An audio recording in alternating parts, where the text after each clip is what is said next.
Assalamualaikum warahmatullahi wabarakatuh. Perkenalkan, nama saya Wafik Mufira, NIM K7012152. Saya dari kelas C, mata kuliah Kimia Medisinal.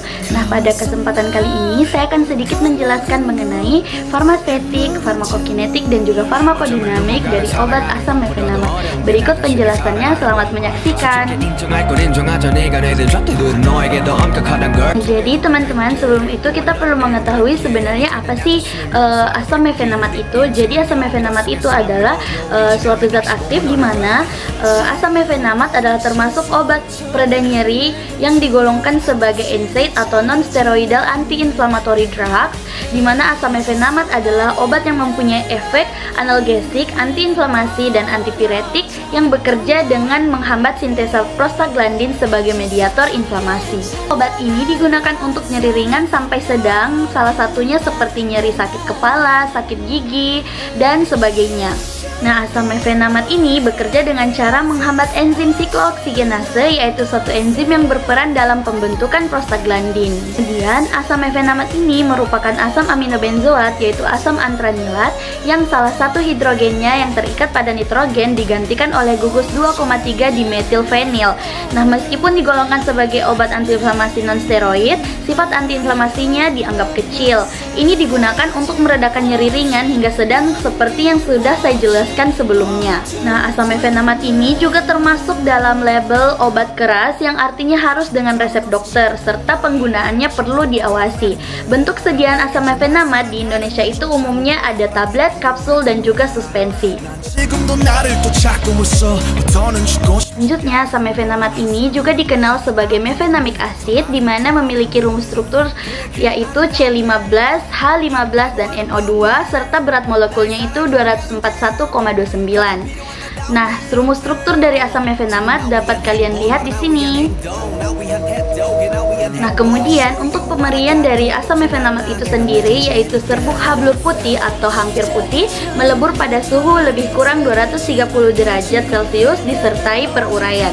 Kemudian untuk kelarutannya, larut dalam larutan alkali hidroksida, agak sukar larut dalam kloroform, sukar larut dalam etanol, dan dalam metanol. Praktis tidak larut dalam air.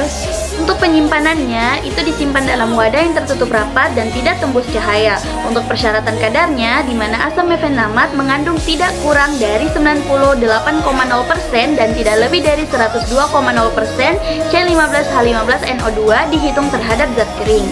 Terdapat beberapa merek dagang dari sediaan asam mefenamat ini, yaitu seperti Alogon, Asmef, Benostan, Bimastan, dan juga Cargesic, serta masih banyak lagi sediaan merek dagang dari asam mefenamat ini.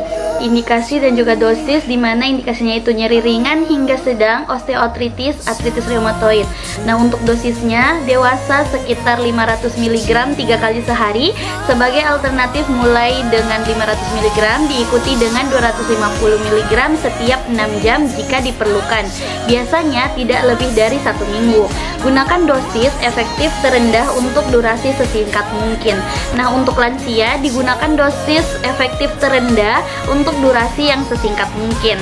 Nah, untuk anak-anak sebagai suspensi oral itu untuk anak lebih dari 6 bulan hingga kurang dari 2 tahun itu 25 mg per kilogram setiap hari dalam dosis terbagi atau 50 mg 1-3 kali sehari.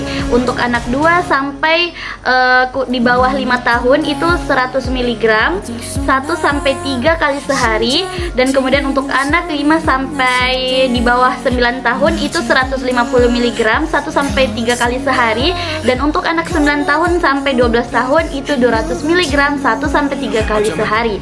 Dan untuk usia 12 tahun ke atas itu sama dengan dosis dewasanya. Nah, gunakan dosis efektif terendah untuk durasi sesingkat mungkin. Nah, durasi pengobatan itu maksimal 7 hari kecuali dalam pengobatan artritis kronis remaja dengan onset sistemik. Selanjutnya, untuk kontraindikasi pada obat asam mefenamat itu sendiri, di mana hipersensitivitas terhadap asam mefenamat itu riwayat reaksi hipersensitivitas seperti asma, rinitis, angiodema, urtikaria terhadap aspirin atau NSAID lainnya. Kemudian penyakit radang usus, riwayat perdarahan atau perforasi saluran cerna yang berhubungan dengan terapi NSAID sebelumnya, ulcerasi atau perdarahan saluran cerna aktif, riwayat penyakit tukak lambung atau perdarahan berulang, kemudian gagal jantung berat, serta gangguan ginjal dan hati yang parah, dan juga kehamilan trimester ketiga. Selanjutnya, terdapat efek samping dari asam mefenamat itu sendiri. Nah, seperti reaksi merugikan yang signifikan itu retensi Na dan cairan, diare, hipertensi baru atau memburuk, hiperkalemia, nekrosis papiler ginjal, dan cedera ginjal lainnya itu penggunaan jangka panjang dan mengganggu kesuburan wanita jika digunakan dalam jangka panjang. Kemudian meningitis aseptik, terutama pada pasien dengan kelainan autoimun, penurunan adesi dan agregasi trombosit, kemudian anemia. Selanjutnya, yang jarang itu berpotensi mengalami diskrasia darah parah, itu misalnya agranulositosis, trombositopenia, anemia aplastik, dan juga gangguan jantung seperti gagal jantung dan juga jantung yang berdebar. Selanjutnya, farmakokinetik. Nah, untuk penyerapannya, asam mefenamat cepat diserap setelah pemberian oral. Dalam suatu penelitian, dosis oral tunggal 500 mg dari asam mefenamat, tingkat penyerapan rata-ratanya adalah 30,5 mcg per jam per mili.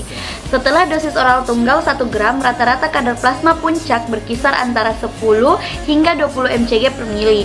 Kadar plasma puncak dicapai dalam 2-4 jam dan waktu paru eliminasi kira-kira 2 jam.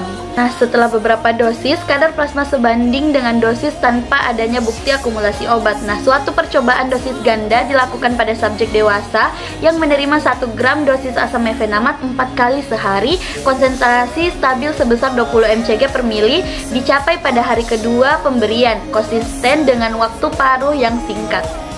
Kemudian, dalam suatu proses penyerapan obat, pengaruh makanan terhadap laju dan tingkat penyerapan dari asam mefenamat ini belum diteliti, tetapi konsumsi antacid yang mengandung magnesium hidroksida secara bersamaan telah terbukti secara signifikan bahwa dapat meningkatkan laju dan tingkat penyerapan dari asam mefenamat.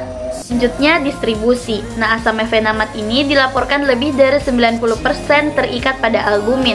Hubungan fraksi tidak terikat dengan konsentrasi obat belum diteliti. Nah, volume distribusi yang nyata atau VZ/SS per F diperkirakan setelah pemberian asam mefenamat, dosis oral 500 mg adalah 1,06 L per kilogram. Berdasarkan sifat fisik dan kimianya, asam mefenamat diperkirakan akan dikeluarkan melalui asing. Selanjutnya, metabolisme. Jadi, asam mefenamat ini dimetabolisme oleh enzim sitokrom P450 CYP2C9 menjadi asam 3-hidroksimetil mefenamat atau metabolit 1. Oksidasi lebih lanjut menjadi asam 3-karboksi mefenamat metabolit 2 dapat terjadi. Aktivitas metabolit ini belum diteliti. Metabolitnya dapat mengalami glukuronidasi dan asam mefenamat juga mengalami glukuronidasi secara langsung. Nah, tingkat puncak plasma sekitar 20 mcg per mili diamati pada 3 jam untuk metabolit hidroksi dan glukuronidanya setelah dosis tunggal 1 gram. Demikian pula kadar plasma puncak 8 mcg per mili diamati pada 6 hingga 8 jam untuk metabolit karboksi dan glukuronidanya. Nah, selanjutnya ekskresi. Jadi sekitar 52% dosis asam mefenamat diekskresikan ke dalam urin, terutama sebagai glukuronida asam mefenamat 6%, asam 3-hidroksimefenamat 25%, dan asam 3-karboksi-mefenamat 21%.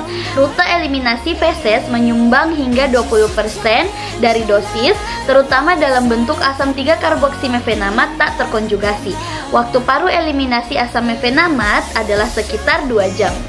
Nah, adapun bioavailabilitas dari asam mefenamat itu merujuk pada seberapa banyak dari obat yang tersedia untuk diserap dan digunakan oleh tubuh setelah pemberian melalui rute yang diberikan, seperti oral itu diminum atau intravena disuntikan.